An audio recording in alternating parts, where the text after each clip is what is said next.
Hello everyone, welcome to my YouTube channel. कैसे हैं आप सब? एक्सरसाइज 6.3 क्वेश्चन नंबर 8 हम स्टार्ट कर रहे हैं। स्टेटमेंट क्या है? फिगर गिवन नहीं है। E is a point on the side AD produced of a parallelogram ABCD and BE intersect CD at F। ध्यान से देखो, पहले आपको एक पैरेललोग्राम ABCD बनानी है। उसमें जो AD लाइन है ना, उसको हमने आगे प्रोड्यूस कर दिया।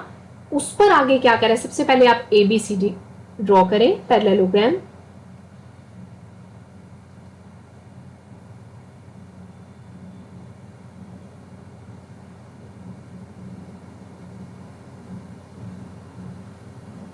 आप यहाँ पे ABCD, ठीक है। अब यहाँ पर AD को प्रोड्यूस का है ना, तो AD एक साथ लेना कि हम AD को प्रोड्यूस कर सकें। E is a point on the side AD produce, जो AD को मैंने आगे प्रोड्यूस किया, E उस पर एक पॉइंट है, मैंने इसको आगे प्रोड्यूस कर दिया। एंड BE, ये जो BE है, इसको इसके साथ मैं ज्वाइन कर रही हूँ, इसको मैंने BE कह दिया।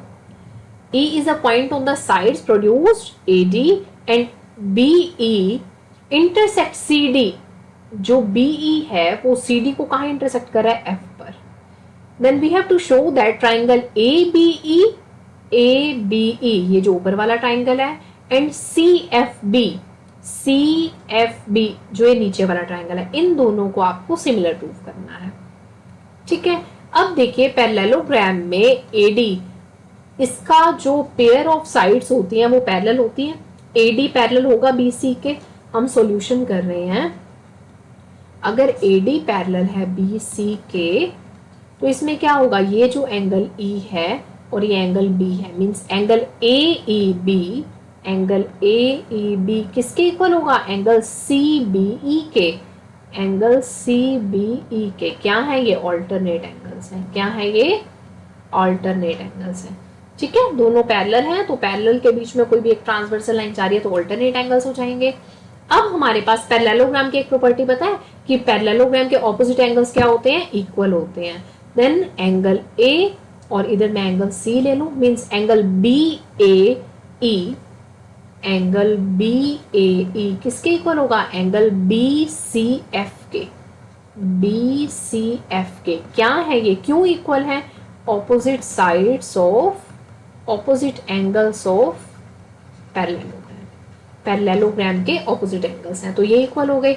एक एंगल ऑल्टरनेट एंगल इक्वल था, एक ऑपोजिट एंगल इक्वल है, तो bye angle angle similarity criteria triangle ABE किसके सिमिलर हो गया? ट्राइंगल CFB के सिमिलर हो गया। Hence proved. क्लियर है?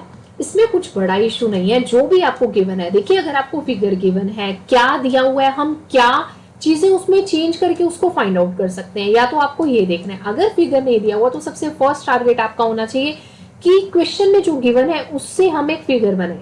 अगर फिगर बन गया, हाफ क्वेश्चन तो वही सोल्व हो जाता है। फिर आपने माइंड में लाना है कि वो सोल्व करने के लिए मैं क्या ला सकती हूँ।